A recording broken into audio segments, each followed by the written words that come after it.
Hey guys, it's Sean O'Connell, the managing director here at CinemaBlend, and the sweet summer child who is working his way all the way through the episodes of Game of Thrones. I am up to Season 2, Episode 5, and I've officially reached the point where this is no longer homework. I am now compelled to sit down in front of this computer and watch these episodes of Game of Thrones because I need to find out what is happening next. The hooks are officially into me, and I need to play this all the way out and get through as many episodes as I physically can. I know some people in the comments doubt that I'm going to have the time to get it all finished before Season 8 begins, but I love a challenge, so follow along with me. How do you do that? You go down and you hit the subscribe button, you turn on your notifications, and then every time that we post a brand new episode with fresh analysis and reactions, and believe me, the reaction to the end of Season 2, Episode 4, when the Red Priestess gave birth to a demon person, not a baby, like a person, like a full-on person, you're going to want to see these reactions. We're going to get right to it. Season 2, Episode 5 of Game of Thrones, which is called The Ghost of Harrenhal. And so with Arya in Harrenhal and Gendry, and now she's serving Tywin Lannister, I'm assuming we're going to learn a lot about that horrific-looking place. Just no more rats this time, please. Negotiate a peace with your brother. Negotiate with Stannis? You heard him out there. I'd have better luck debating the wind. Oh, what is this? What? The demon baby man? No! He's not dead yet. You'll die for this! No, wait, it wasn't. I hate when people get stabbed through the spine. Oh god, is Renly really dead? Oh, she loved him. Well, she was loyal to him. You've got to leave. They'll hang you for this. I won't leave him. You can't avenge him if you're dead. Good point. Friendly Baratheon, gone. Gone! Well, that's one suitor to the throne eliminated. By your brother! And his demon child name. Stannis will be here in an hour. When he arrives, Renly's bannermen will flock to him. Your former companions will fight for the privilege of selling you to their new king.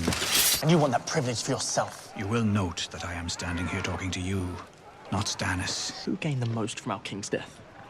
Stannis. Stannis. What do you desire most in this world? Revenge. I have always found that to be the purest of motivations. But you won't have a chance to put your sword through Stannis. Not today. You can't avenge him from the grave. It's the second time we've heard this, and I'm only a few minutes Bring into the this. horse. I can't tell if the Tyrells are characters I need to care that much about. Like, are they going to be He was significant? very handsome, He was, Your Grace.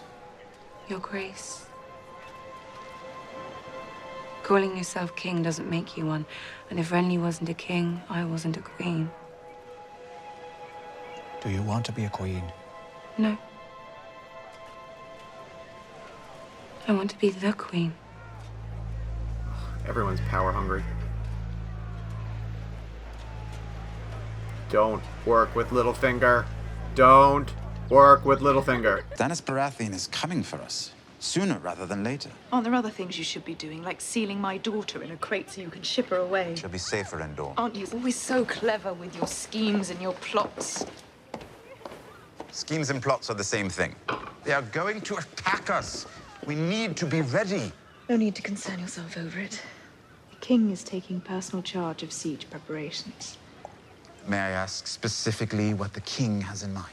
It's the king's royal prerogative to withhold sensitive information from his counselors. Why is she holding back? It's wildfire. Braun. Wildfire. Soon I should be sitting on the Iron Throne. Nothing is worth what this will cost you, not even the I iron. know more about it. Like Davos. He is disturbed by what he's Michelle seeing. King, will you bring Lady Melisandre with you? She's a foreigner, preaching a foreign religion. Some believe she whispers orders in your ear and you obey. Davos is wise. We set out for King's Landing without Lady Melisandre. Then you lead the fleet into Blackwater Bay. Stannis is wise. You have to stop and note that the performances in this show are incredible. A, they get great dialogue, but everyone delivers it with the solemn grace that it commands. Your captain commands you to stop! They're not going to respect you until you prove yourself. Now am I supposed to prove myself by pillaging piss-poor fishing villages? You're not. And yet that's the task my father has given me, to prove that I'm a true Iron Islander. They're all Iron Islanders. Do they do as they're told? Do they do as they like? Stony Shore's not far from Torrance Square.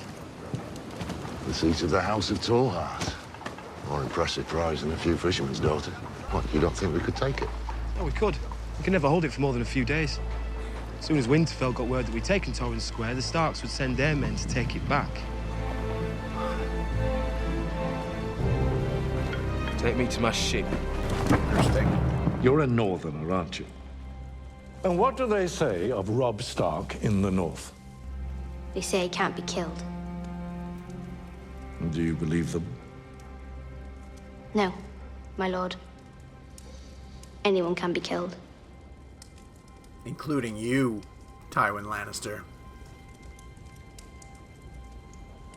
Oh, is she gonna kill him? Fetch that water. Oh, could she possibly kill him? There's no way she's gonna kill him. That would be pretty awesome. The girl says nothing. You're one of them now. I should have let you burn. You really should have. And you fetch water for one of them now. Why is this right for you and wrong for me? I didn't have a choice. You did. I did. A man pays his debts. A man owes 3. 3 what? The Red God takes what is his, lovely girl, and only death may pay for life. You saved me and the 2 I was with. You stole 3 deaths from the Red God. We have to give them back. Speak 3 names, and the man will do the rest. The one who tortures everyone. A man needs a name. They call him the Tickler. That is enough. 1 blast is for Rangers returning. Wildlings is 2 blasts. And 3 for White Walkers. Take care, my lord. The substance burns so hot it melts wood, stone, even steel. And, of course, flesh. Delightful. The jars are put in catapult and flung at the enemy. How much do you have? Look at this. It's a healthy supply. The contents of this room could lay King's Landing low. You won't be making wildfire for my sister any longer. You'll be making it for me. Yes. Yes, Tyrion. Yes. Take the upper hand. Dracarys.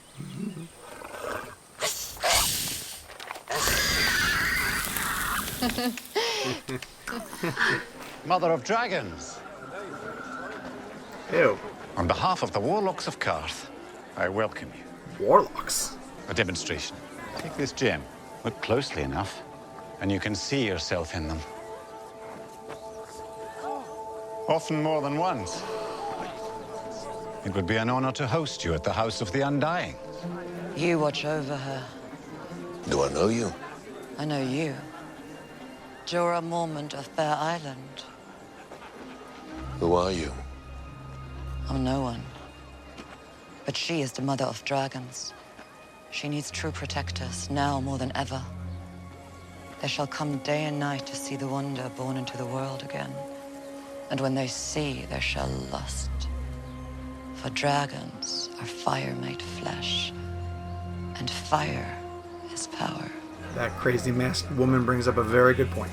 I do not know your son, my lady. But I could serve you.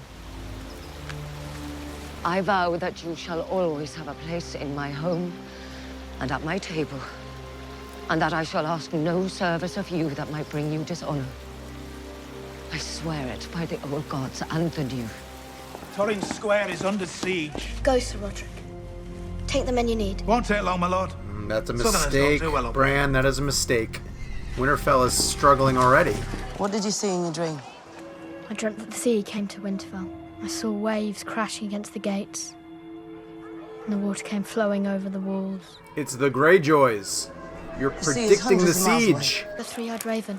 What do they say about it? North of the wall. It's bad. They say all sorts of crazy things north of the wall. Bran, this was a bad decision. And it might not happen in this episode, but you're going to pay the price for that. Can't just march into their midst. Lord Commander, I'd like to join Lord Corrin. I hope you make a better ranger than you do as steward. Marry me, and I will give you the 7 kingdoms. Robert Baratheon is dead. She's learning that for the first time. Totally forgot that. To win Westeros, you need support from Westeros. What do you want? Tell me. To see you on the Iron Throne. Why? You have a good claim. A title. A birthright. But you have something more than that. You may cover it up and deny it, but you have a gentle heart. You would not only be respected and feared, you would be loved. Someone who can rule and should rule. Centuries come and go without a person like that coming into the world. There are times when I look at you and I still can't believe you're real. Go up there! Don't see where he comes from! Ugh, who is that?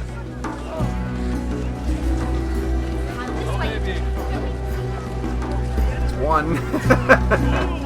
Slowly fighting back from the inside. I got to the end of that episode and I have no clue who the Ghost of Harrenhal is. Am I supposed to know who the Ghost of Harrenhal is? Let's think about that symbolically. There are people working at Harrenhal, namely Arya and the dude in the cage who she let free, who I don't know what his name is, but I'll research it, I promise.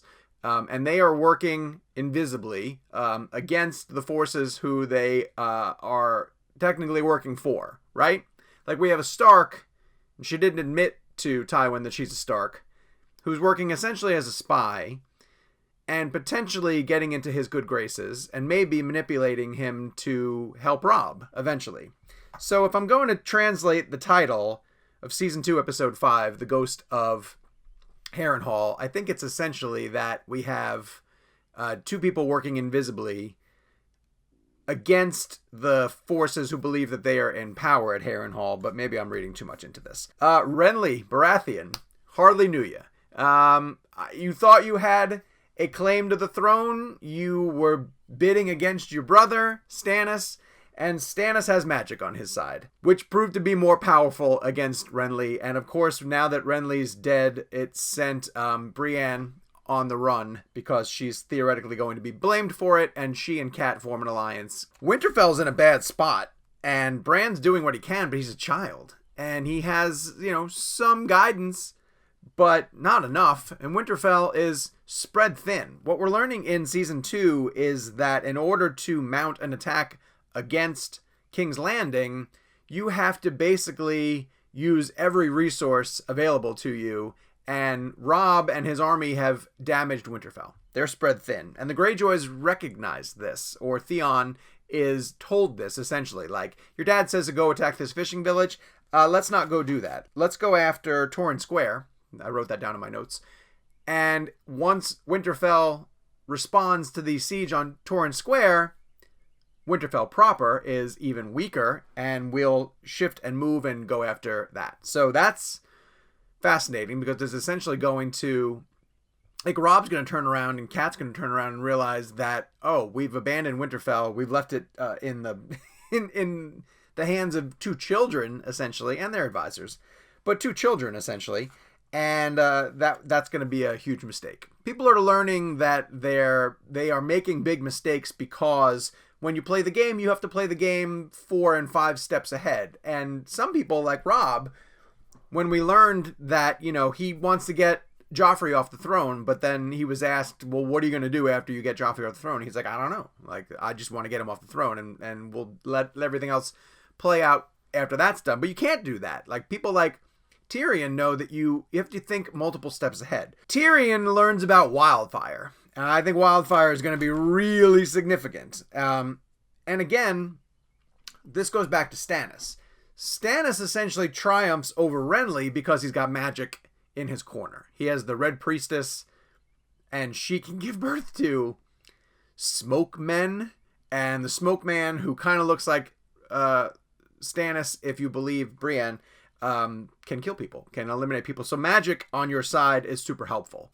Tyrion learns that King's Landing has magic on its side, and he doesn't learn it from Cersei, but she, basically by saying nothing, triggers a warning in him. He has to go learn more about wildfire. And Bronn is right. Like, if you have pots of wildfire and you're trying to launch it, you're going to hit your target 1 in 10 times. And then as you're being fired upon, the soldiers are going to scatter, they're going to knock the wildfire over, and it's going to burn King's Landing to the ground. Well, they got a lot of wildfire, 7,811 pots of it at last count, and Tyrion essentially says, stop, you're not making this for my sister anymore, you're making it for me. So that's going to be significant, because Tyrion, with some might behind him, because as he says, I've not yet figured out how to kill somebody with my brain, now he has a weapon, a significant weapon, especially since wildfire, they said, was created, or at least mass-produced, after the elimination of dragons, and when you don't have dragons anymore, you need something to essentially replace them, and they came up with wildfire. Well, the hook there, too, is that dragons are back, or slowly coming back, which brings us to Daenerys, and she's in Qarth, and Qarth seems awesome. Like, Qarth is like a counterpoint to me to King's Landing. It's people who choose education and embrace magic, and perhaps the supernatural. We meet the warlocks, and that dude does that little magic trick where he sort of replicates himself or duplicates himself, which is great. That's very cool. And he also invites Dany and says, come learn more about our dark magics. Come study at the House of the Undying. And, of course, they talk more about the 13. And by the end of it, we learn that there's a vault in Qarth that's going to hide something pretty significant. And there's a proposal to Dany. Marry me. We will take over this together from Zara. And so she has 2 options she can go with. She can go with this new ally who, as Jorah points out, they don't know anything about. Like, all he did is cut his hand and invite them into this wonderful place of Qarth, but we don't really know if Qarth is a wonderful place. Jorah, I love this. Jorah believes in Daenerys. He truly thinks that she belongs on the throne for the right reasons. And I think that that's great. They seem to be right now the only noble party with a long-term plan to claim the throne. And as long as Dany believes in Jorah's belief, then they're the ones that I'm potentially going to back. Because I don't think that Robb... Well, I'm not going to back anybody. I'm just going to sort of let it play out. But I don't think that Robb knows what he's doing. I don't trust Stannis at all. And the magic that he's wielding... while Davos is basically saying, look, don't fully invest in this Red Priestess because people are whispering behind your back that she's whispering in your ear and she's up to no good. Stannis does say to Davos, like, okay, fine, we'll march on without her. But I think his mind is sort of corrupted. A lot of stuff moving forward here, and some camps are getting closer to the throne, and some are going to pay the price of marching on the throne. And I think the price against the Starks, the fact that they abandoned Winterfell, is going to be pretty significant because over the course of this season, after losing Ned, Robb's quest for vengeance, and we've multiple quests for vengeance. Brienne wants to go back after Stannis, and then Loras Tyrell is mourning the death of Renly, and he also is told, like, look, hey, like, this is a long play here. We want vengeance. So everyone wants Stannis for the death of Renly, and we'll see how that plays out. And then I'm assuming if Winterfell is damaged greatly, then the Starks will have yet another reason. And then, Robb versus Theon. That would be a major betrayal, and I'm kind of fascinated to see how Robb's going to play that out. So, a lot left to go in Season 2. We're through Episode 5. We have 5 more episodes to go, and we'll continue to plow through our catch-up with Game of Thrones, my first time through. So, every time I post a new video, you're going to want to hear about it. The way that you do that is to go down, hit subscribe, turn on your notifications, jump into the comments, start talking about all the things that we're learning in these episodes. If you're a newcomer, if you're a seasoned veteran, we welcome all of your commentary. I love that you guys are following along with me, and we will continue to post these episode recaps here at CinemaBlend.